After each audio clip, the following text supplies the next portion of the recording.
Boom. Share my screen. All right. So I see a lot of familiar faces on this call. I did this training recently for a couple of the other directors for their team calls. But I'm super excited to share this training with each and every one of you this Wednesday leadership team 1% call. Okay. So this training is called Built to Last. Now, here's a couple things I want to share. You've seen me train before or heard me train before. This training is going to be a little bit different. And here's what I mean by that. Okay. Nothing about today is motivational. Everything that we're going to cover today is architectural, right? Because at the end of the day, we're not here to get excited. What we're here to do is get aligned. Now, let me share with you the agenda, okay? Now, I know it says 60 minutes. I cut it down. Don't worry, we're not going to be here for a full hour. I understand the mind can only take what the seat can endure. It'll probably be about 40 minutes, but here's what we're going to cover, right? We're going to cover six things, not six tips, not six hacks, six shifts in how you think, okay? So, section one, we're going to cover the question that determines everything about your results. Section two, we're going to talk about why most people have an invisible ceiling and don't even know it. Section three, we're going to cover the three levels every leader operates from and which one you're actually at right now. Section four, we're going to cover the core framework that I use and teach. Very simple, powerful, more importantly, duplicatable.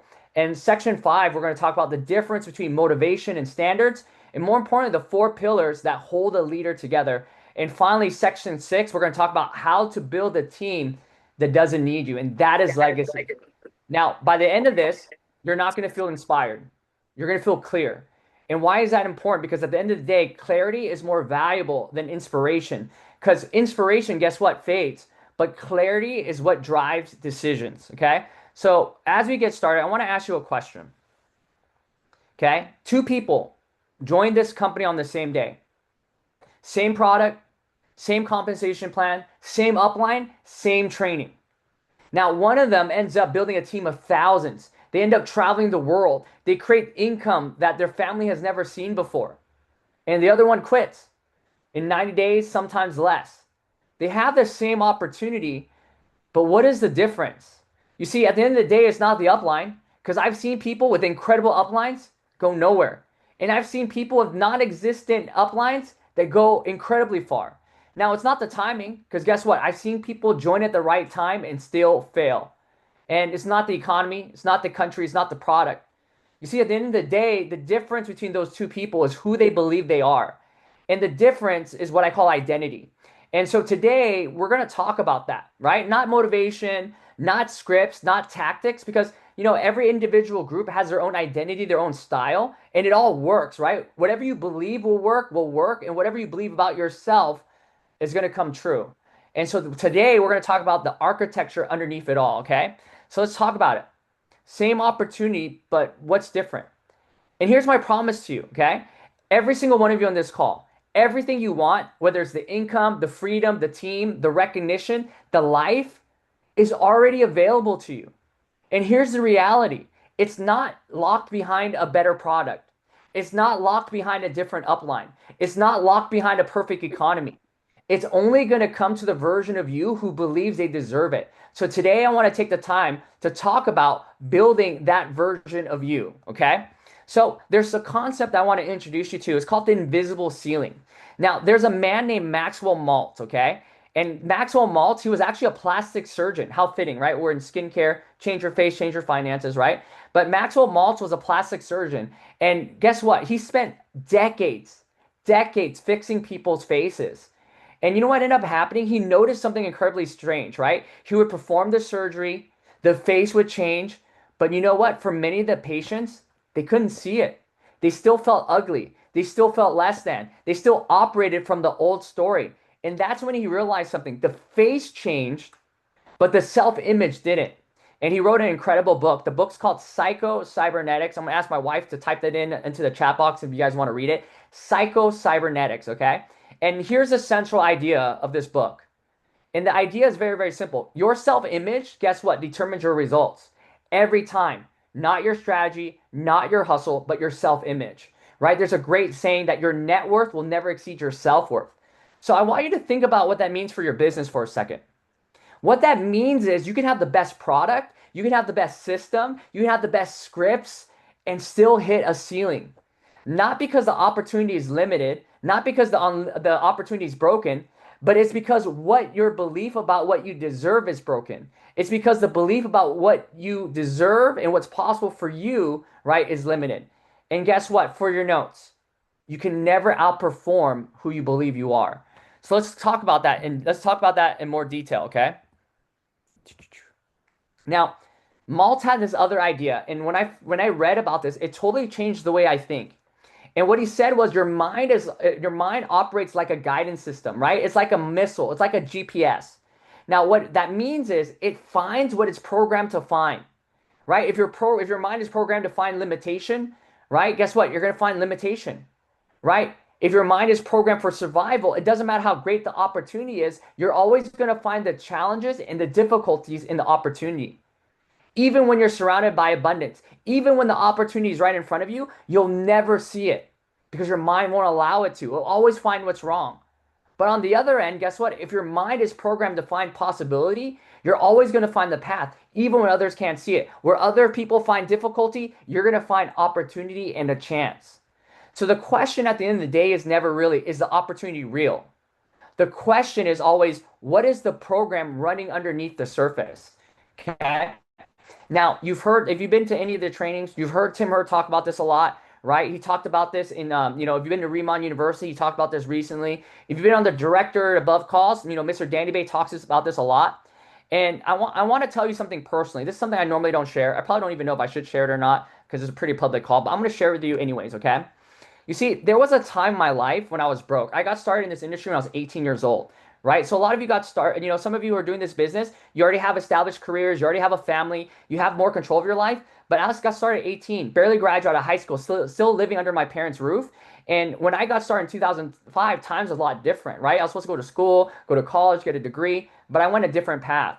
Now, I share that with you because there was a time in my career when I was completely broke. And I was actually sleeping in my car, right? I was kicked out of my house because my parents made me choose network marketing or go to school and get a job. And my parents couldn't really see it at the time. And I knew that if I quit and, I went to get a regular job, I'll never be satisfied. And not only that, but I wouldn't be able to give them the life that I know they deserve. So I took a chance on myself. But in parts of that journey, I was sleeping in my car. I was waking up early. I was driving to the gym just to shower. So no one knew.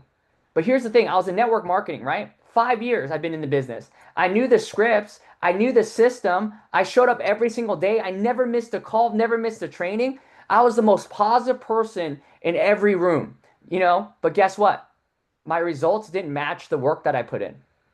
And for the longest time, I couldn't understand why. That was very frustrating. Maybe some of you feel the same way. You're doing everything that the calls are telling you to do. You're following the system. You're putting in the work, but your results don't match. And it wasn't until Mr. Tim Hurst sat me down and he gave me the missing piece. And what he shared with me over 20 years ago stuck with me forever. And it has literally been ingrained into my identity. It's become my motto. And what he said to me was so powerful. And I want you to write this down. He says, if you could have everything you want the way you are, you already have it. If you want more, you have to become more. And then he showed me a framework that changed everything for me. And that framework is called Be, Do, Have. Now think about in your own life when the business isn't working, when things aren't working. Generally, the question that we often ask ourselves is, what do I need to do? What am I doing wrong? What do I need to change? What do I need to do? It's always on the do. Most people focus on the do. Do the calls, do the events, do the follow-ups. And they wonder why the results aren't there. You see, but the sequence actually starts with be. Who you are, guess what? Shapes what you do. What you believe about yourself shapes what you do, right? And what you do consistently is what produces what you have. So for 5 years, I was doing everything right. And guess what? I was going nowhere because I was focused on the doing without ever becoming, right? And my question to you is this: how many of you are focusing on becoming rather than just doing, right? Most of us are focusing on the actions, but again, our identity isn't in alignment with the results that we want to have. So let me break it down to you in a pretty cool example that was broken down to me, okay? So let me give you a picture. I want you to imagine two actors at an audition, okay? Same casting director, same role, the exact same script in their hands. Now, one of them memorized the lines. Every word is perfect, every beat is correct. But the other one, guess what? They became the character. They embodied it. They lived in it. They breathed it. Guess what? One gets the role. The other one goes home confused, right? And they think to themselves, but I knew all the lines. But you see, this is network marketing. This is leadership. See, everyone in this industry has the same script, the same product, the same opportunity. But the real question is, who are you being inside the opportunity? Who are you being inside Riman? That's where everything starts, right? That's why you often hear people say, you got to be the team leader before you are a team leader. You got to be the director before you are a director, because the identity shows up before the results. Okay. So here's my question to you. Now, there are three levels every person on this Zoom right now is operating from. Okay. Level one is doing. This is where most people live. They do the calls, they attend the events, they post the content, they use the scripts. They're busy, but guess what? They're not really building. And that's where I guess a lot of the frustration comes from, right? Because guess what? They're performing identity, right? They're copying what a successful person looks like from the outside, but they haven't become one on the inside. You see, level two is where everything starts. It's the being. This is where the shift happens, right? You stop asking, what should I do today? You start asking yourself, who am I becoming today? Now, a leader at level two, guess what? They don't need to be motivated. They don't need someone to hold them accountable. They take action because that's who they are, not because of how they feel. Now, level three is where you get to the Tim Her level. That's multiplying. You see, this is the goal, right? The goal is not to build a team that depends on you. The goal is to build a team of level two people who go on to create more level two people. Okay? That is duplication, not of script, but of identity, of culture.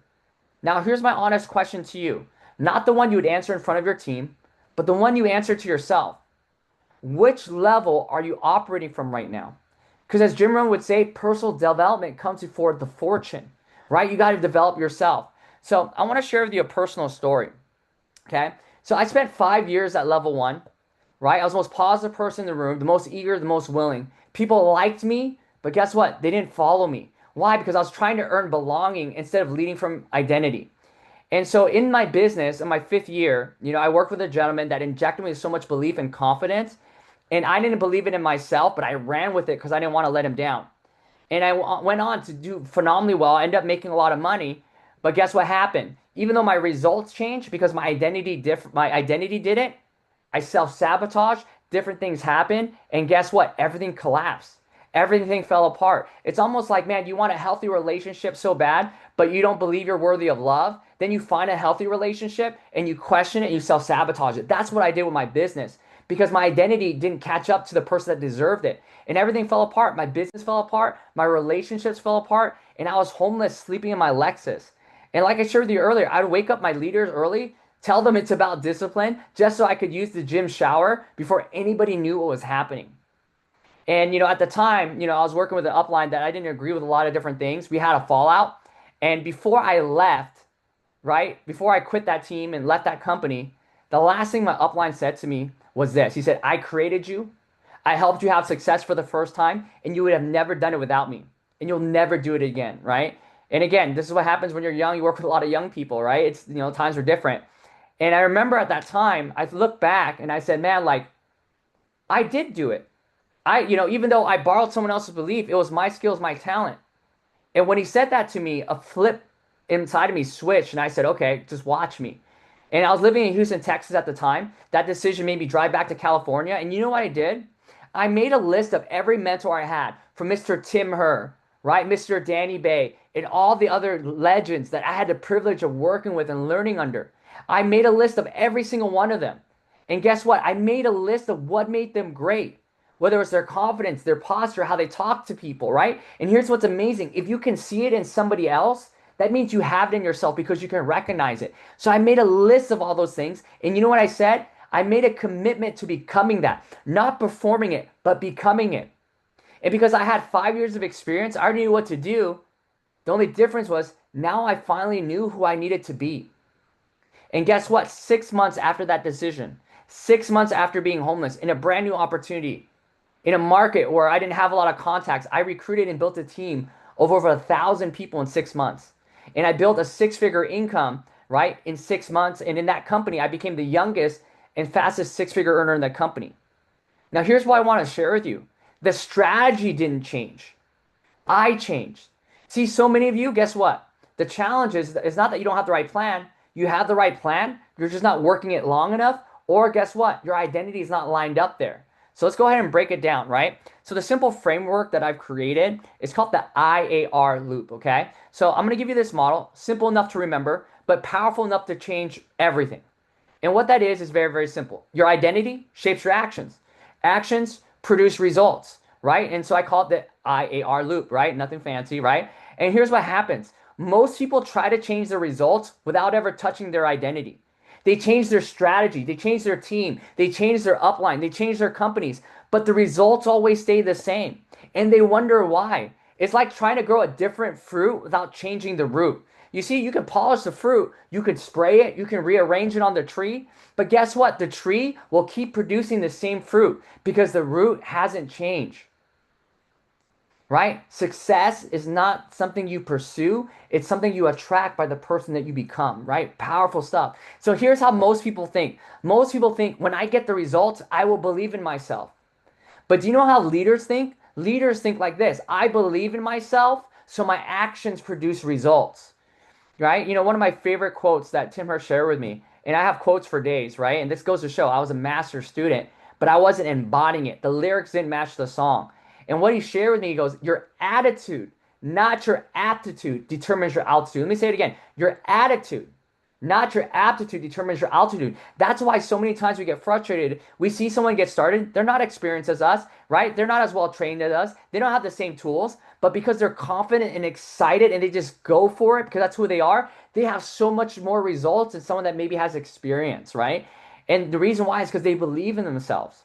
Okay. And guess what? The loop runs in one direction only, from identity outward always. Okay. So the backward loop, right? You know, this is how most people think. Most people are waiting for results to grant them their identity. And guess what? Waiting is to lose. They're waiting for the results to give them permission. But only you can give yourself permission. Because here's what happens, okay? You show up, the prospect says no. And then you think, man, you know what? Maybe I'm not cut out for this, right? Or maybe you post a piece of content on Facebook and nobody engages, no likes, no comments. And then you think, maybe this isn't for me, right? Or maybe you recruit somebody and they quit in 30 days and you think, man, you know what? Maybe I'm not a real leader. And guess what? With every piece of negative feedback, you use that as a negative mental highlight reel and you use that to reinforce your negative identity. And what happens is your identity gets smaller. And here's what happens. A smaller identity produces smaller actions. Smaller actions, guess what? Produces smaller results. And guess what? The loop confirms itself. Now, what leaders do is leaders break that loop. What they do is not by toxic positivity, and it's not by ignoring the feedback. What they do is they decide who they are before the results even arrive. Okay? They decide before the results even arrive. So, how do they do that? Well, number one, they change their relationship with failure. Okay? Now, here's what Maltz taught about failure. And this is one of the most important reframes I can give you. He said, failure is not the opposite of success. Failure is simply data. It's neutral. It's neither good or bad, right? It's our ego that makes it good or bad, right? And you know, if something we wanted, we say that's good. If it's something that we didn't want, we say that's bad. But really, it's just information. So I want you to think about a guided missile, for example. It launches, it misses, it corrects, it relocks onto the target, and it adjusts constantly until it hits. Guess what? The missile doesn't self-destruct because the first trajectory was wrong. It doesn't quit. It doesn't spiral into self-doubt. Every miss is information and every correction gets it closer. So the other way I want to explain it to you is kind of like your GPS. Imagine when you enter maps. You follow the direction on the maps. What happens when you make a wrong turn? Does your GPS tell you turn around, go home? You're not meant to go there? What does it say? Rerouting, rerouting, rerouting. And what does it do? It keeps rerouting until you get back on path to where you need to go. And that's all information is. That's all failure is. It allows you to guide yourself, right? So again, your business is like a GPS. When your prospect, the prospect who says no, that's not rejection, that's redirection. That's an opportunity for you to, guess what? Learn maybe, hey, what did I say that I shouldn't have said? What could I have said better? And better yet, I love what Chris Kim says. Whether someone says yes or no has already been decided before you even show up. Your job is just to share the information and let them decide, right? Because guess what? You can't say the right thing to the wrong person. You can't say the wrong thing to the right person, right? I remember when I first got started, I did sign somebody up And you know what I said? That someone goes, "Hey, is this one of those pyramid things?" And I didn't know anything. I wasn't trained yet. I just got started. I go, "Yeah, I think so, but we're gonna be at the top, so we're gonna make money. It's gonna be great." And guess what? They got started. And then I had people who asked me, "Is this a pyramid?" And I go, "Like your job, because at a corporate America, you have your boss, and guess what? Your boss makes more money than you. His boss makes more." Like I had the right explanation. They still didn't sign up. So understand that sometimes whether someone signs up or not has very little to do with you, and more important with the timing of the person and not the talent of the presenter. Does that make sense? Now, a team member who quits, that happens, right? Think about it, right? Somebody goes, "If network marketing is so great, how come not everybody succeeds at it?" Well, the gym works, but how come not everybody's fit? Because it comes down to the individual effort of the person, their pain tolerance, right? Their discipline, their persistence, their resilience, okay? So again, the team member who quits, that's not abandonment. That's just alignment data. Okay. The month with no growth, that's not failure. That's a blueprint for the next move. That's an opportunity for you to dissect what worked, what didn't work, what can you improve on. You see, leaders, they don't take feedback personally. You know what they do? They take it strategically. Okay. Now, the other thing I want to share with you is there's a huge thing, okay, between standards and motivation. Now, I'm going to share with you something that might challenge how you've been operating. You see, at the end of the day, so many people are chasing motivation. But the challenge with motivation is borrowed energy. It expires every single time, no exceptions. You see, a lot of times you go to a training, you go on a Zoom, you leave pumped up, and then you go throughout the week, you hit some obstacles, and the motivation's gone. And then all of a sudden you need another event, right? You're like a drug addict. I need another fix, right? I need another Tim Hurt leadership call, right? Standards are different. You see, standards are own decisions. Standards, they don't expire. Standards don't depend on how you feel. They don't require a speaker or an upline to activate them. You see, motivated people need a reason to move. People that set standards, they don't need any of that. So let me give you a concrete example, right? Some of you know that prior to Riman, I was a fitness trainer, right? Teaching boxing and different things in studio, right? But I love using gym examples because that's a very clear cut, right? You can't cheat the grind. The gym knows exactly what you put in, and it'll never give you anything you don't deserve. Now, there's a person who goes to the gym only when they feel like it. They need to be motivated to go to the gym, right? If the week's too hard, if the weather's bad, they don't show up. Now, there's another person, and for that person, the gym is simply not optional. It's non-debatable. Now, here's what's crazy. They go to the gym, not because they love every session, but because it's who they are. I love what Tim Hurst shared with me several years ago. He says, "Julian, understand that winners and losers hate the same thing. It's just winners are willing to do it anyways to get the result." How powerful is that? Going back to the gym example, guess what? One of them has a buy that reflects discipline. The other one has a gym membership that they feel guilty about. And guess what? At the end of the day, your business is exactly the same. You see, fitness taught me something non-negotiable. Your body doesn't care about emotions. It responds to consistent standards, period. And guess what? Your goals, your business doesn't care about your emotions. It cares and responds to your consistent standards, period. And that's when I realized that if I can build that discipline in my body, I can build my business. I can build in my relationships. I can build it anywhere. Because guess what? Standards don't negotiate. Now, something I like to talk about that's a little bit different, and I want to talk about something I call the four pillars. Now, this is not life balancing tips, right? This is what I call structural load bearing walls of a leader. Okay. And I believe that when you bleed in one area, you're going to bleed in all the other areas. One area is going to bleed into the other. Pillar one is fitness, right? And I'm going to share with you. I honestly believe the body is not separate from business because disciplined practice on the body, guess what? Spills into every other area of your life. And here's what's amazing about this. When we're traveling around the world, when we were in Macau, guess what? I woke up early. I went to the gym with my wife, with Yvonne. And guess who I saw there? I saw director Christy Bellison already at the gym before I was even there. And it was 7 a.m. working out. Every once in a while, I go on, not every once in a while, I go on Instagram. I see, Miss Brianna Michaels. She's taking a Pilates class, right? When you have discipline in your body, it's supposed to be the other area of your life. It's good for your mental clarity, mental health. And guess what? It creates more energy for you to use elsewhere. And what I've noticed is that when I'm consistent in the gym, I'm consistent everywhere. And I also notice when I'm not consistent in the gym, I can feel in my decisions, my energy, my leadership. So if you want to know a person's relationship with discipline, might be controversial, but look at their body. Look at their home. Okay. Pillar two I want to share is faith. I honestly believe that leaders that have faith, they're grounded leaders and they don't panic when things happen. Challenges and obstacles are part of the business, it's part of life. But when you're grounded, you have faith, you move through it, with more confidence. They operate from certainty, not arrogance, but certainty. Huge difference. When the market shifts, when the team has a bad month, when everything feels uncertain, guess what? Faith is what keeps you anchored into the ground. Now, for me, faith is what keeps me from making fear-based decisions. Pillar three is family. Now, let me say something clearly, okay? Peace at home is not a reward for success. It's a leverage for success. Because when you're not fighting at home, you're able to think clearer. You're able to move sharper. You're able to build bigger. And I share this because home should not be another battlefield. And I learned that the hard way. In my past relationships for years, I thought I could out earn instability. If I made more money, things would fix. I thought more money would fix a foundation. But like I said, you can't out earn insecurity and you cannot outwork misalignment. So build peace at home and guess what? Protect it like an asset because guess what? It is one. Pillar four is business. You see, at the end of the day, execution without identity is just activity. Busy is not building. See, when your identity is aligned with leadership, the business becomes a natural expression for you, not a grind, but an extension of who you are. And like I shared with you earlier, if you're bleeding in one area, in one pillar, you're going to bleed in all of them because leadership is not compartmentalized, it's integrated. So, how do you build that, right? So, let me share with you something that I built, and I love this, right? And, if you were at convention, I think not this past Long Beach one, but the Vegas one before that, Miss Brianna Michaels did amazing training, right? And how she put like a calendar and she said, create your daily standards. And I love this. I started applying it, right?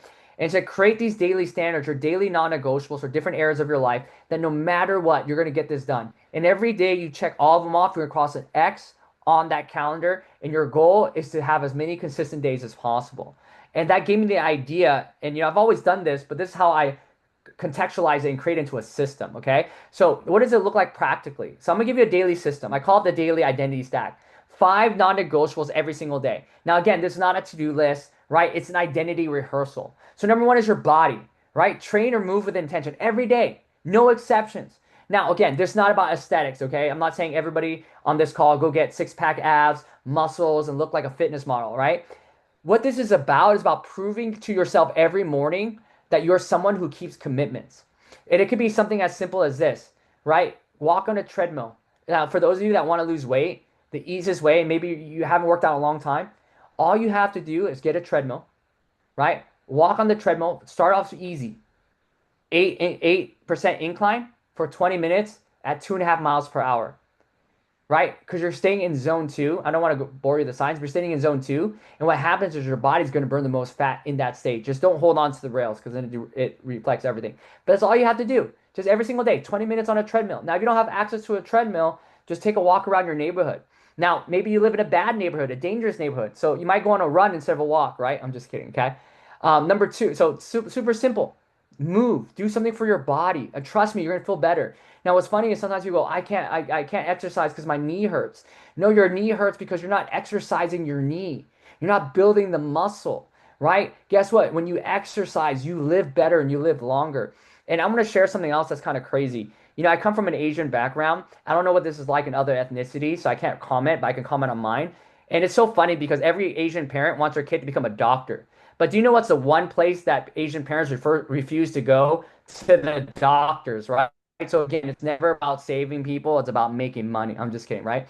But I heard this a long time ago, and and so many parents that I've worked with and I've coached, they sacrifice their health to work hard, to make money, to provide for their kids, so their kids can have everything they didn't have. And it sounds selfless, right? Sacrificing everything, your health, so your kids can have everything. But here's what ends up happening. When you sacrifice your health to give your kids everything, your kids might get everything, but because you sacrificed your health, guess what? Your kids have to end up taking care of you, paying for your medical bills, taking care of your illness because you didn't take care of your wellness. So I honestly think it's one of the most selfish things to do. You see, one of the most selfless things to do is find ways to take care of your health while you work hard to give everything to your kids. And not only that, but you're also teaching your kids to prioritize taking care of themselves while they pursue what they want. So it's huge. Again, you don't have to go lift weights to become a bodybuilder. Just start on the treadmill. Just start walking. You're going to feel so much better. Number two, it's got to build your mind, right? 20 minutes of intentional personal development. right?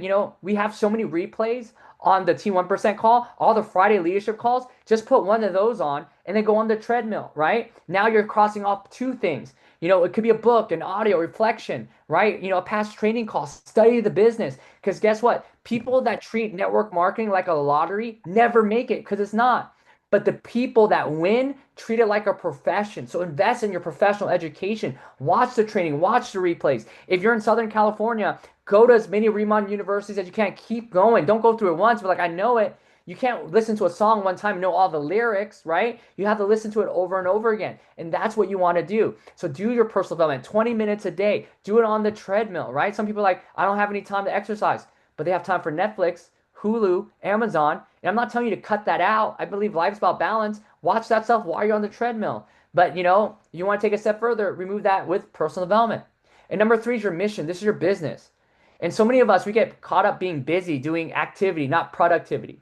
And what productivity is income producing activities. If your activity does not produce income, you're wasting your time. You're just being busy. Okay. So every single day, start small. What are three high value business actions you can take? What are the three most important things you can do for your business that'll make the difference and do it? Three things, not 100 things, not a million things, three things. Again, not activity, impact, right? Maybe it's conversations that move people. Maybe you need to follow up on some prospects to close certain loops. Maybe it's, shift into a leadership that sets the tone. Okay. Number four is your relationships. So many people I see, all of a sudden they neglect their relationships to build their business and they assume their partner is going to understand.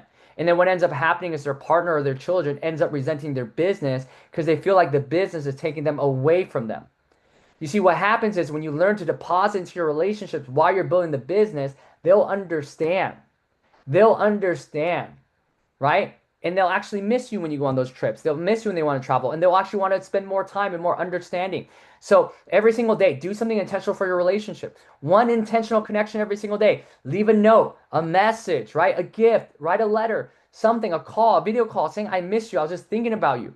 One intentional moment a day for your kids, your family, someone close to you, your why, and really make it special and make it specific and intentional. Don't do it as a checklist because they'll know. They can feel it, right? But do it intentional. You know what happens? Now you're making those deposits into your relationship that when you're on a leadership run and you have those late nights or you got to go to those meetings, they're going to be understanding and they're going to fight with you instead of against you.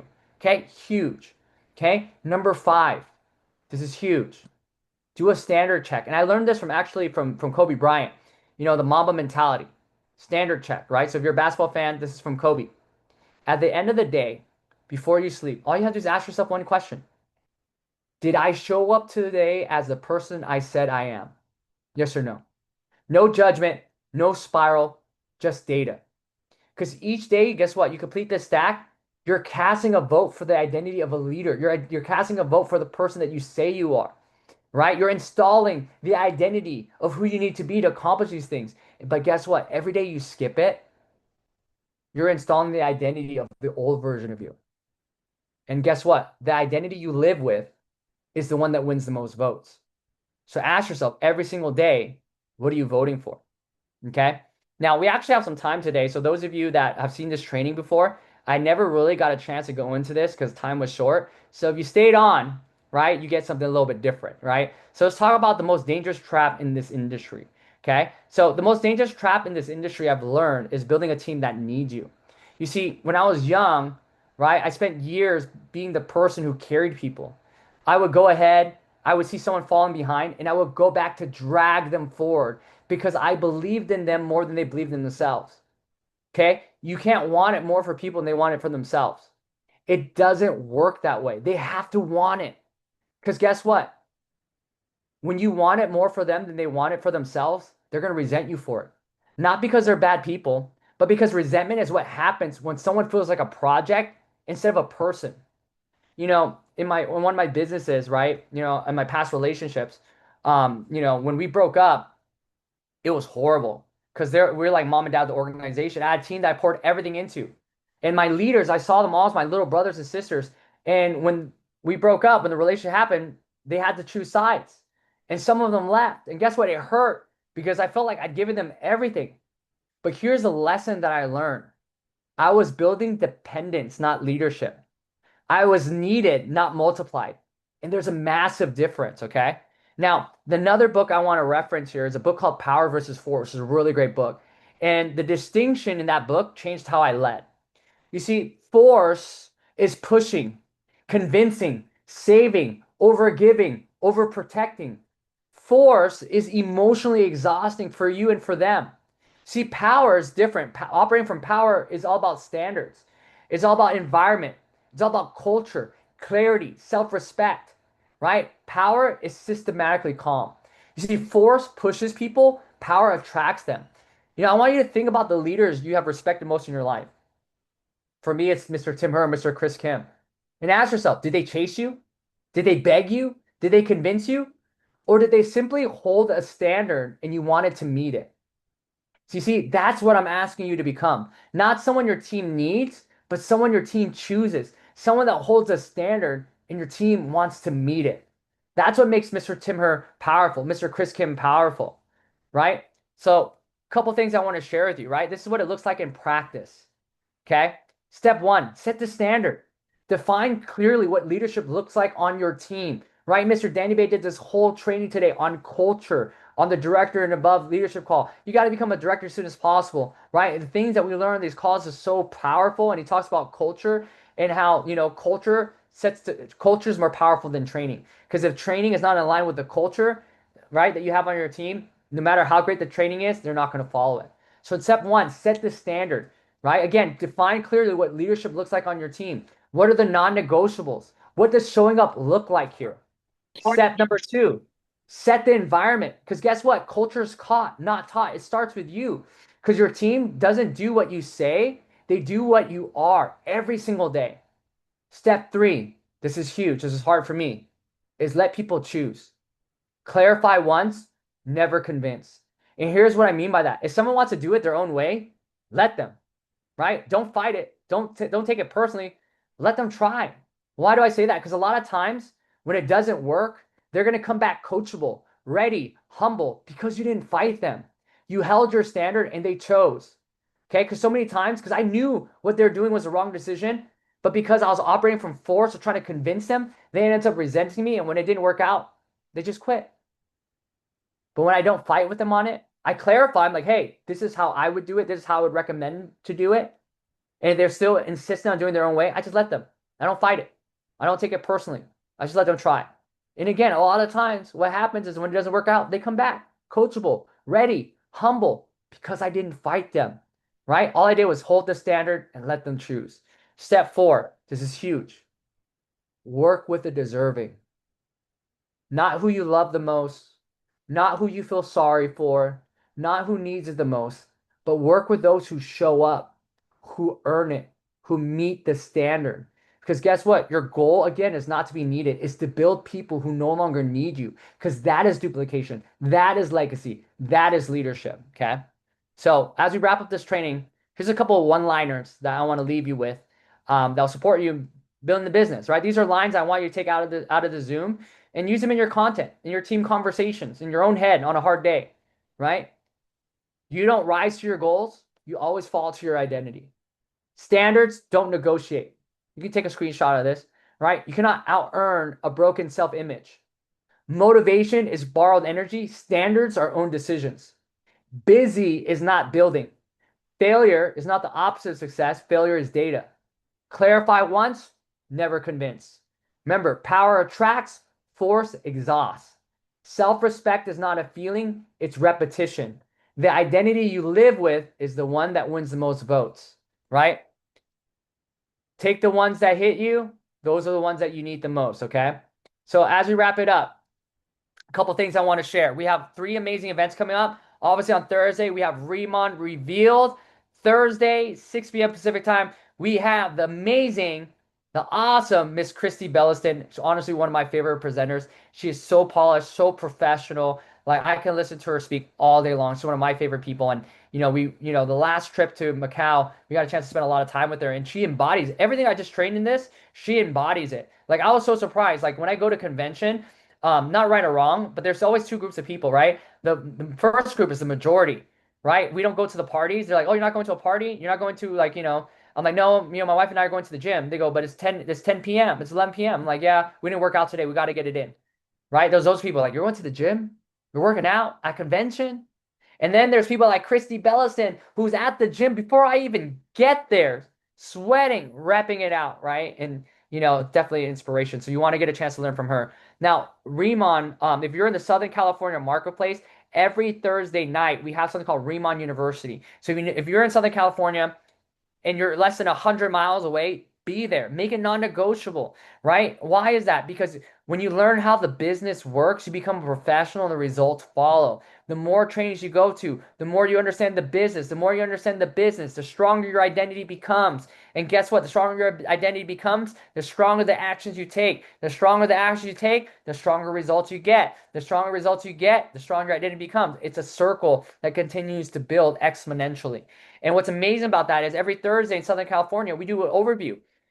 Starting at 7 o'clock, we do a presentation. Great opportunity for you to bring guests. And here's why it's special. It's a $14 million paid off office. It's Remont's headquarters, right? It's free. And you have Mr. Tim Her, Mr. Chris Kim there almost every single week delivering powerful presentations. And then after that, they have Remont University. Now, why is that powerful? It's a 12-week curriculum. Every week is a different topic that goes into detail about different aspects about the business. And here's what I want to share with you. Two things need to happen in this business. People need to either earn or learn. If someone's making money but they're not growing, they're going to stay in the business. If someone's not making money but they're growing, they're going to stay in the business because the money's going to come. But if they're not doing any of those, guess what? They're going to fall out. So make sure you plug into people into Remont University. You won't regret it. I know, if you're not in a market that doesn't have it yet, it's okay, right? But if you have people there, utilize that to your advantage. Now, the next best thing to Remont University is the Friday leadership training that Mr. Timmer and Chris Kim do every Friday at 6 p.m. There should be no excuse to miss it, right? If you can't attend because you have jobs, you have kids, maybe, you're in a time zone where it's a little bit too late, you're putting your kids to sleep, there's the replay. Watch the replay, right? Learn the business. These are masters of the craft, right? Take what they know and apply it, and you're going to get results. So make sure you guys plug in. So the thing I want to close you with is this.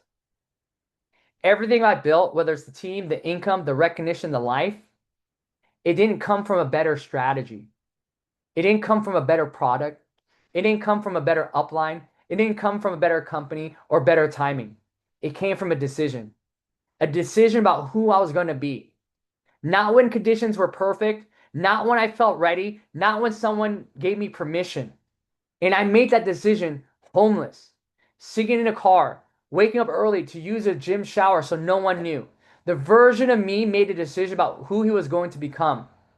I didn't wait for circumstances to align. I aligned myself, and the circumstances followed. So as we end this Zoom, right, there's an important question. You're in this Zoom right now, or maybe you're watching this replay. That means something. But it's not enough just to be on the Zoom. It's not enough just to watch the replay. You see, the question is who are you when the Zoom is over? Because the people around you are not watching your goals. They're watching your standards.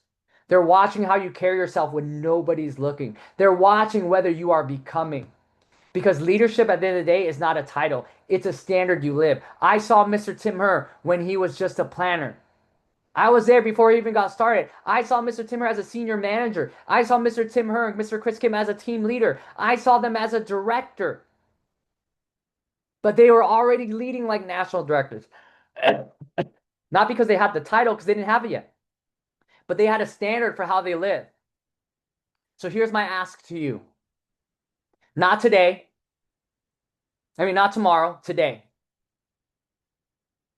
Who are you going to be when the Zoom's over?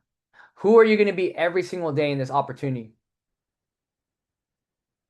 Because that's what matters. Because when that person changes, everything else is inevitable. So with that being said, thank you so much for joining us on this Wednesday leadership call. I love and appreciate every single one of you. The replay will be available, so make sure you send it out to your team. Make sure you guys plug into the event Thursday, Miss Christy Bellison. Remont University if you're in the area. Friday, leadership training if you're not. With that being said, have a great Wednesday, everybody. I love and appreciate every single one of you, and I'll see you guys at Las Vegas.